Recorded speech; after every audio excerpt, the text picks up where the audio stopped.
Assalamualaikum dan salam sejahtera. Nama saya Muhammad Amrizal bin Henry Lee.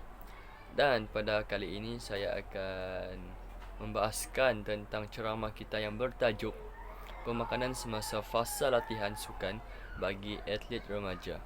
Okey. Sebelum kita membahaskan tentang tajuk kita yang bernama Pemakanan semasa fasa latihan sukan bagi atlet remaja, saya akan menerangkan dulu apa itu pemakanan sukan. Okey, baiklah. Definisi pemakanan. Kajian tentang makanan dan nutrien serta kesannya kepada kesihatan pembesaran dan perkembangan seseorang individu. Dan untuk definisi pemakanan sukan pula ialah aplikasi strategi pemakanan untuk menggalakkan kesihatan, untuk mengadaptasi pemakanan kepada latihan dan dapat mengurangkan masa pemulihan dan juga dapat meningkatkan prestasi latihan.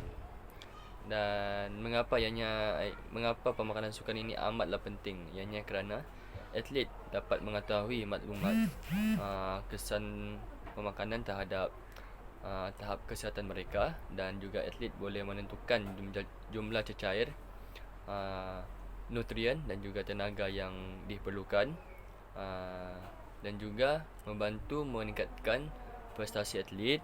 Seterusnya, dapat mengurangkan risiko mendapat kecederaan semasa latihan dan juga pertandingan.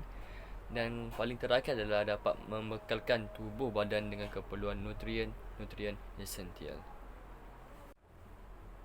Okey, baiklah. Kita akan masuk kepada topik kita yang pertama, iaitu keperluan tenaga, keseimbangan tenaga dan juga ketersediaan tenaga. Okey, untuk yang pertama sekali iaitu keperluan tenaga. Sebelum saya mulakan, saya akan tunjukkan satu gambar raja dalam bentuk jadual supaya anda lebih faham di mana remaja lelaki dan remaja perempuan, dewasa lelaki, perempuan mengandung dan juga lain-lain yang mereka perlukan tenaga dalam badan mereka. Dan ini adalah gambar raja untuk anda lebih mudah faham dan anda boleh.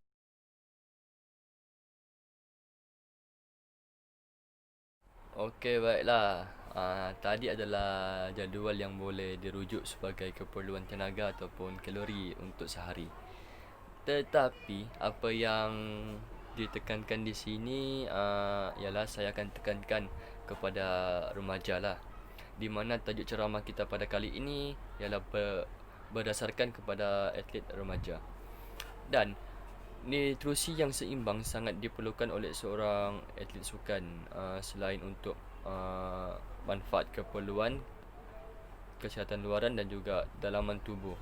Dan ia juga sangat penting untuk membekalkan tenaga bagi sebelum, semasa maupun selepas sesi rutin senaman atau latihan kecergasan harian. Dan ianya juga sangat membantu ketika di dalam pertandingan untuk kekal cergas serta memberi kelasakan serta ketahanan tubuh yang tinggi. Dari aspek lain pula, nutrisi juga diperlukan untuk memperbaiki dan menggantikan sel tubuh yang lemah ataupun rosak. Dan diet nutrisi untuk atlet sukan adalah berbeza dengan individu biasa yang bukan atlet. Dan pengambilan nutrisi untuk atlet perlu dikira berdasarkan keperluan tenaga yang akan digunakan dalam jumlah kalori sumber nutrisi yang bakal diambil. Dan ia akan mempengaruhi ketahanan tubuh untuk kekal cergas dan memperolehi prestasi yang paling maksimum. Seperti minyak petrol sebagai bahan api yang diperlukan untuk sebuah kereta bagi bergerak perlahan ataupun laju. Begitu juga dengan tubuh kita memerlukan bekalan optimum sumber tenaga, air dan juga oksigen. Dan untuk aktiviti aktif yang berkesan, organ tubuh yang sangat bergantung kepada sumber-sumber ini termasuklah otot, paru-paru, jantung, otak, sendi dan juga tulang. Dan jika kekurangan salah satu daripada sumber ini akan mengganggu prestasi individu yang ingin bergiat aktif, termasuk atlet sukan. Okey, baiklah. Kita akan masuk untuk keseimbangan tenaga pula. Keperluan kalori bagi setiap orang adalah berbeza dan bergantung pada faktor fizikal dan juga biologi. Dan semua kalori dikira dalam konsep keseimbangan tenaga tanpa mengambil kira jenis makanan atau minuman yang kita ambil. Tenaga yang diperolehi daripada makanan dan juga minuman yang diambil tidak boleh melebihi jumlah tenaga yang badan anda gunakan menerusi aktiviti fizikal. Dan juga pengambilan kalori yang tinggi tetapi tidak digunakan akan menyebabkan lebihan tenaga disimpan sebagai lemak dan juga punca masalah berat badan yang berlebihan. Dan anda kena pastikan bahawa pengambilan kalori dan penggunaan tenaga adalah seimbang untuk dapatkan berat badan yang ideal. Dan amalkan diet dan pemakanan yang seimbang mengikut saranan.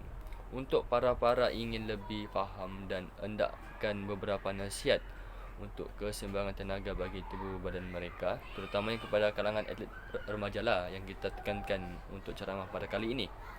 Anda bolehlah dapatkan nasihat daripada pakar pemakanan untuk rundingan tentang pemakanan yang betul. Dan nombor di atas adalah pakar pemakanan yang boleh anda rujuk, iaitu, dan ini adalah nombornya di atas ni. Okey, untuk yang seterusnya pula adalah ketersediaan tenaga. Ianya amatlah simple, iaitu sistem tenaga dalam badan meningkat apabila simpanan ATP ataupun PCR cukup dalam badan, dan tenaga yang disimpan boleh digunakan dengan serta-merta, dan ia juga mudah habis dalam masa beberapa saat sahaja. Dan akhir sekali, ATP ini terbentuk daripada karbohidrat, lemak dan protein dalam badan. Okey, baiklah. Sebentar tadi kita telah membahaskan topik yang pertama bagi ceramah kita pada hari ini, iaitu keperluan tenaga, keseimbangan tenaga dan juga ketersediaan tenaga. Dan ketiga-tiga ini kita telah memahami dengan sedikit sebanyak lebih lanjut tentang maksud, definisi dan juga betapa pentingnya kita memahami konsep yang pertama tadi ataupun topik yang pertama tadi untuk tubuh badan kita. Okey, baiklah. Seterusnya kita akan bahaskan tentang topik yang kedua, iaitu keperluan makronutrien bagi fasa latihan. Okey, baiklah. Terdapat 3 elemen yang terdapat dalam makronutrien ini, iaitu karbohidrat, lemak dan juga protein. Dan 3 elemen ini adalah amat penting untuk pemakanan dalam fasa latihan bagi atlet remaja yang kita tekankan pada hari ini untuk ceramah pada kali ini. Okey, baiklah, saya akan terangkan satu demi satu untuk anda lebih faham tentang 3 elemen yang terdapat dalam makronutrien ini. Untuk yang elemen pertama, iaitu karbohidrat. Okey, karbohidrat ini adalah merupakan satu sumber utama yang penting juga kepada tenaga, dan tenaga yang diperolehi daripada metabolisme glukosa ataupun glikogen ini akan digunakan oleh otot yang aktif lah selain aktiviti biologi tubuh. Dan ianya juga merupakan satu bahan metabolisme yang utama untuk bahagian lemak. Dan jika pengambilan karbohidrat ini tidak mencukupi ataupun lebih sedikit, ianya akan mendatangkan beberapa efek kepada tubuh, seperti tubuh tidak dapat menyediakan tenaga dengan hanya penggunaan lemak sebagai sumber tenaga. Dan ianya juga merupakan sumber tenaga bagi bahagian otak, seperti jika kadar glukosa darah rendah, ianya akan menimbulkan keluhan lapar, lemas dan juga pening kepala. Dan keadaan ini akan menyebabkan gangguan kepada prestasi dan juga penampilan atlet. Okey, baiklah. Untuk yang elemen yang kedua iaitu lemak. Lemak ini merupakan sumber tenaga utama kepada atlet yang melakukan aktiviti fizikal dalam tempoh masa yang lama, seperti aktiviti lari jarak jauh ataupun maraton. Dan anda kena pastikan bahawa anda mengambil lemak HDL berbanding dengan LDL. Okey, baiklah. Maksud HDL dengan juga LDL ini adalah, HDL ini adalah lemak yang baik dan juga LDL ini adalah lemak yang jahat. Dan anda kena pastikan bahawa anda mengambil lemak yang baiklah daripada anda mengambil lemak yang jahat. Okey. Dan juga kolesterol yang baik amat diperlukan untuk membina membran sel, penghasilan vitamin D dan juga hormon adrenal, estrogen dan juga hormon-hormon yang lain. Okey, baiklah, kita akan membahaskan tentang elemen yang terakhir bagi topik keperluan makronutrien ini, iaitu elemen protein. Dan protein ini amatlah penting untuk memberi tenaga, memelihara otot dan juga menghasilkan sel baru yang sihat. Dan kita memerlukan 20 jenis amino acid untuk tubuh supaya tubuh berfungsi dengan sempurna. Okey. Dan daripada jumlah itu, 9 amino acid tidak dapat dihasilkan oleh tubuh kita dan kita perlu dapatkannya dari sumber pemakanan. Okey, baiklah. Kita telah membahaskan tentang keperluan makronutrien untuk latihan ini dan kita telah lebih fahamlah bahawa dalam makronutrien ini terdapat 3 elemen yang penting, iaitu karbohidrat, lemak dan juga protein.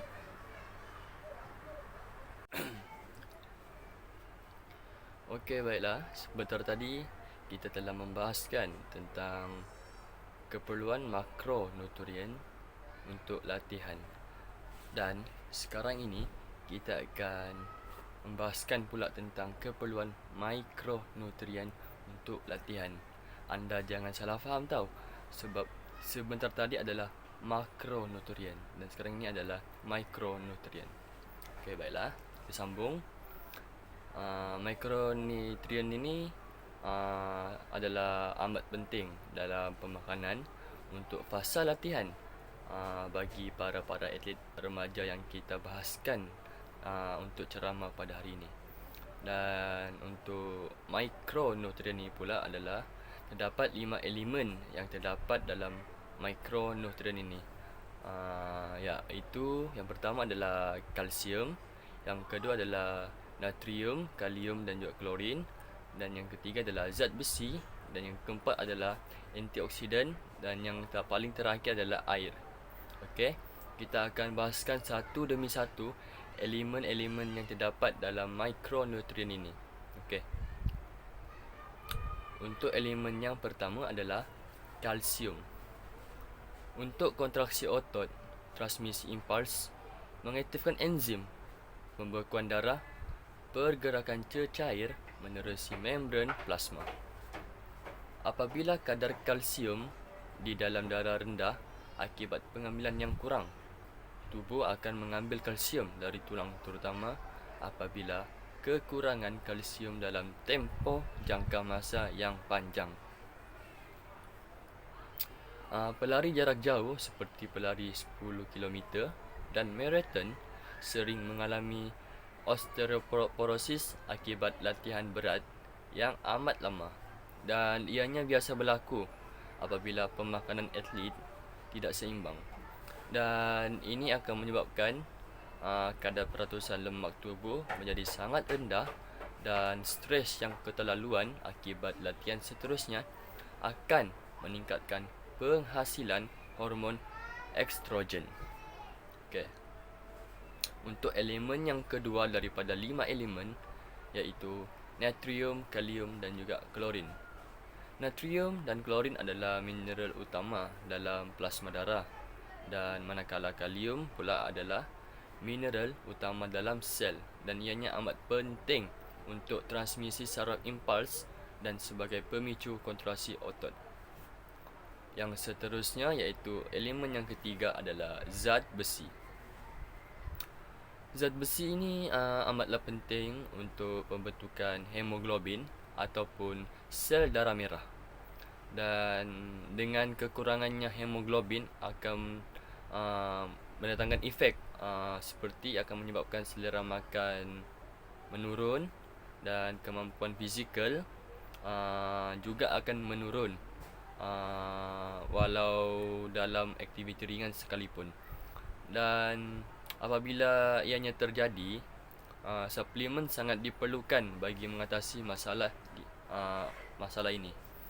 Dan dengan kekurangannya zat besi, biasanya terjadi kepada atlet kerana latihan yang berat, kehilangan melalui perpuluhan dan kemusnahan sel darah merah akibat melakukan aktiviti olahraga yang berat.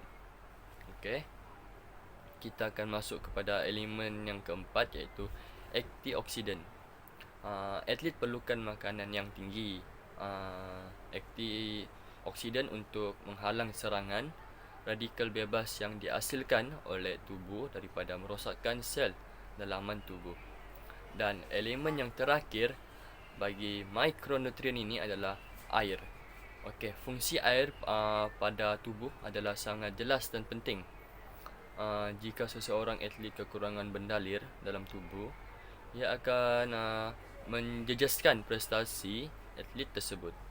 Oleh kerana atlet biasanya melakukan aktiviti fizikal yang lasak, dan ada sesetengahnya berada di bawah panas matahari, mereka akan memerlukan kuantiti air yang lebih banyak berbanding individu biasa. Okey, baiklah. Kita telah masuk ke dalam topik kita yang keempat, iaitu komposisi badan dan juga prestasi sukan bagi ceramah kita pada hari ini. Okey, komposisi badan ini adalah merupakan peratusan lemak badan berbanding dengan otot, tulang dan juga tisu badan. Dan berat badan seseorang sahaja tidak dapat mencerminkan tahap komposisi badan. Dua orang dengan ketinggian dan juga berat yang sama mungkin kelihatan berlainan sekali, ianya kerana mempunyai komposisi badan yang berbeza. Dan komposisi badan ini juga boleh diukur dengan menggunakan kaliper, iaitu sejenis alat penyukat yang berbentuk gunting yang digunakan untuk menyukat ketebalan kulit badan dan juga mengira indeks jisim badan. Okey, baiklah. Mungkin tuan-tuan dan juga puan-puan akan tertanya-tanya, Encik, mengapakah komposisi tubuh badan ini amat penting dalam prestasi sukan? Baiklah, saya akan menjawab persoalan ini. Ini adalah satu contoh situasi yang akan saya terangkan kepada tuan-tuan dan juga puan-puan agar lebih faham. Seperti yang tuan-tuan dan puan-puan ketahui, negara kita iaitu negara Malaysia maupun negara luar telah dikejutkan dengan satu virus yang berjangkit, iaitu coronavirus atau lebih dikenali sebagai COVID-19. Dan segala latihan yang melibatkan aktiviti luar untuk para atlet akan tertangguh disebabkan isu ini. Lalu Perintah Kawalan Pergerakan iaitu PKP telah diperkenalkan di Malaysia, dan di sini saya amat menekankanlah kepada atlet kebangsaan, terutamanya dalam kalangan atlet remaja seperti tajuk ceramah kita pada hari ini ya. Iaitu supaya dinasihatkanlah untuk mengawal komposisi tubuh badan bagi memudahkan proses mereka kembali ke gelanggang sebaik saja PKP ini berakhir. Pakar sains sukan iaitu Dr. Muhammad Khairizawi telah menjelaskan jika komposisi badan iaitu peratusan lemak berbanding otot, tulang dan tisu badan berubah, atlet akan mengalami kesukaran untuk menyambung semula latihan intensif yang disediakan jurulatih sebelum PKP dilaksanakan. Dan sekiranya berat badan berubah, seluruh pelan latihan akan turut juga bertukar.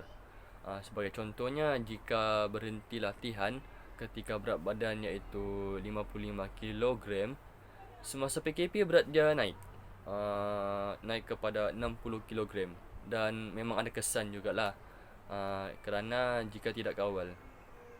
Dan jadi bila mula latihan bersama jurulatih nanti, atlet tidak boleh mulakan latihan sama macam dia berhenti dulu. Maknanya atlet kena bersenam untuk dapatkan berat asal 55 kg tersebut, dan itu sudah dikira membazir masa mereka untuk berada pada kemuncak prestasi.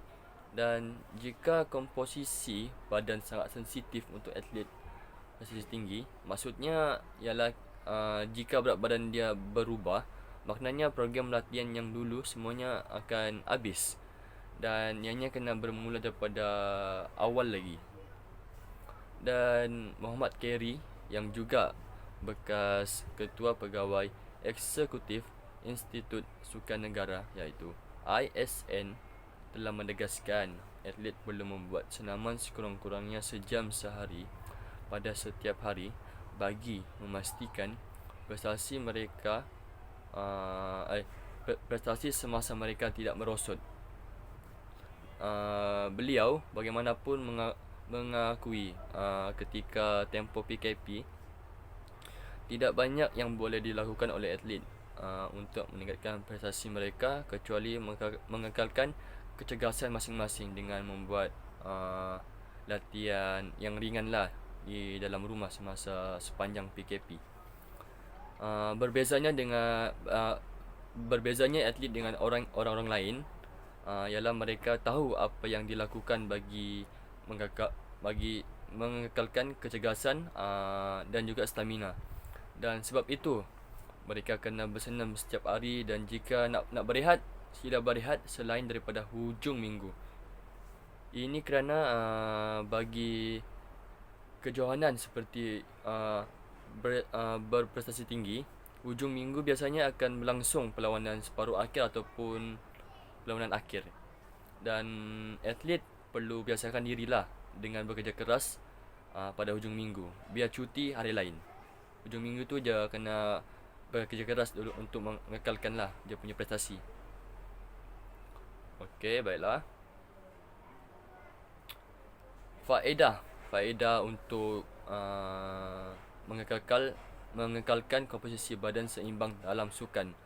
Okey, untuk individu, meningkatkan kesedaran mengenai kepentingan gaya hidup sihat dengan menjaga corak pemakanan dan senaman supaya dapat menjaga kesihatan di samping mendapatkan komposisi tubuh yang ideal. Dan bagi masyarakat pula, meningkatkan lagi kefahaman masyarakat tentang komposisi tubuh badan yang ideal, dan meningkatkan kesedaran tentang taraf kesihatan di kalangan penduduk. Dan amalan pemakanan mengikut diet yang seimbang serta keperluan harian dapat mencegah kita daripada mengalami pelbagai penyakit di samping melahirkan masyarakat yang sihat dan cergas. Dan untuk atlet remaja yang ditekankan, ianya dapat menentukan tahap kecergasan individu, dapat meningkatkan tahap kesihatan individu, dapat meningkatkan keaktifan individu dalam kegiatan fizikal, dan akhir sekali dapat membantu mengawal kadar pengambilan kalori dengan kadar pembakaran kalori. Okey, baiklah. Kita telah masuk untuk topik kita yang seterusnya, iaitu garis panduan penghidratan untuk mengekalkan keseimbangan cecair dan juga elektrolit. Okey. Penghidratan yang betul adalah berguna untuk mencapai prestasi terbaik dalam kalangan atlet remaja yang kita bincangkan dalam ceramah kita pada hari ini. Dan terdapat beberapa cadangan tentang berapa banyak air atau minuman sukan yang kita perlukan. Dan selama ini para atlet dinasihatkan untuk minum lebih banyak air daripada yang kita tahu sekarang adalah perlu. Dan ini adalah garis panduan penghidratan yang boleh saya kongsikan kepada tuan-tuan dan juga puan-puan terhadap atlet remaja kita. Iaitu sekiranya anda merasakan bahawa anda memerlukan beberapa panduan untuk menentukan beberapa banyak yang anda harus minum, gunakan yang berikut sebagai titik permulaan. Minum tidak lebih daripada 1 cawan air setiap 20 minit. Dan anda juga boleh menimbang berat badan anda sebelum dan juga selepas anda bersenam untuk mendapatkan rasa bagaimana cecair anda biasanya hilang. Dan 1 paun bersamaan dengan kira-kira 24 ounce bendalir. Dan secara langsungnya perkara yang telah saya katakan sebentar tadi ialah garis panduan lah untuk penghidratan untuk mengekalkan keseimbangan cecair dan juga elektrolit. Dan saya akan berikan lagi garis panduan penghidratan semasa fasa latihan yang berkaitan dengan tajuk ceramah kita pada hari ini, iaitu minum 8 ataupun 10 FL Aussie setiap 10 ataupun 15 minit semasa senaman. Dan sekiranya menjalankan daripada 90 minit, minum 8 ataupun 10 FL OZ minuman sukan yang tanpa karbohidrat tidak lebih daripada 8%. Dan setiapnya adalah 15 ke 30 minit. Dan saya akan terangkan apa itu maksud cecair atau air dan elektrolit. Air ini ataupun cecair ini terdiri daripada gabungan unsur oksigen dan juga hidrogen. Dan air diperlukan dalam 55% ke 65% daripada jumlah berat badan orang dewasa. Dan kandungan air dalam tubuh adalah berbeza mengikut umur, jantina, keadaan tubuh badan dan aktiviti yang dilakukan oleh individu tersebut. Dan cecair terbahagi kepada 2, iaitu cecair dalam sel dan cecair luar sel, dan boleh didapati daripada minuman, buah-buahan, sup dan juga sayur-sayuran. Dan elektrolit ini amat penting dalam fungsi fisiologikal seperti pengecutan otot dan keseimbangan cecair badan. Okey. Ini adalah keperluan dan juga kepentingan cecair ataupun air dan elektrolit untuk atlet remaja. Okey, untuk keperluan air ataupun cecair dan juga elektrolit, ianya adalah keperluan air dipengaruhi oleh aktiviti fizikal, persekitaran dan juga makanan yang diambil. Dan semasa latihan, air amatlah penting untuk mengekalkan isi padu plasma dan juga keseimbangan elektrolit. Dan pengambilan air ialah 1 liter bagi setiap 1000 kalori yang dimakan. Dan ini adalah kepentingan air dan juga elektrolit, iaitu sebagai pelarut nutrien dalam badan dan juga mengangkut nutrien ke sel-sel. Dan ianya dapat membantu sistem perkumuhan, dapat melicinkan permukaan membran dan juga dapat mengawal suhu badan. Okey, baiklah. Sekarang kita telah berada di topik kita yang terakhir bagi ceramah kita pada hari ini, iaitu strategi untuk mengoptimumkan prestasi latihan dan pemulihan selepas sesi latihan. Okey, baiklah, untuk strategi mengoptimumkan prestasi latihan. Minuman isotonik dapat dirumuskan di mana dapat mengoptimumkan prestasi atlet, dan terdapat beberapa kajian yang menyokong faedah meningkatkan prestasi hasil pengambilan isotonik ini bagi senaman yang berlangsung dalam sekitar 30 minit itu. Di mana dengan meminum minuman isotonik selepas latihan turut menggalakkan penghidratan semula di samping penambahan semula glikogen. Dan natrium ini merupakan elektrolit yang penting di dalam minuman isotonik, dan ianya juga dapat membantu dalam mengoptimumkan penghidratan dan dapat mengekalkan rasa dahaga. Dan minuman ini dirumuskan dengan campuran karbohidrat dan natrium yang tepat untuk penghidratan dan rasa yang optimum. Okey, baiklah. Seterusnya iaitu pengambilan bantuan ergogenik juga dapat mengoptimumkan prestasi latihan. Dengan bantuan ergogenik adalah bahan atau fenomena yang boleh membantu meningkatkan seperti fizikal dalam acara sukan. Sebagai contoh, pemakanan yang tinggi seperti karbohidrat dapat menyimpan lebih banyak tenaga dalam tubuh. Dan sokongan dari para penonton juga dapat memberi keyakinan kepada atlet atau baju renang hidrodinamik yang mempunyai rintangan air yang rendah dan dapat ataupun membolehkan meningkatkan kelajuan. Okey, baiklah.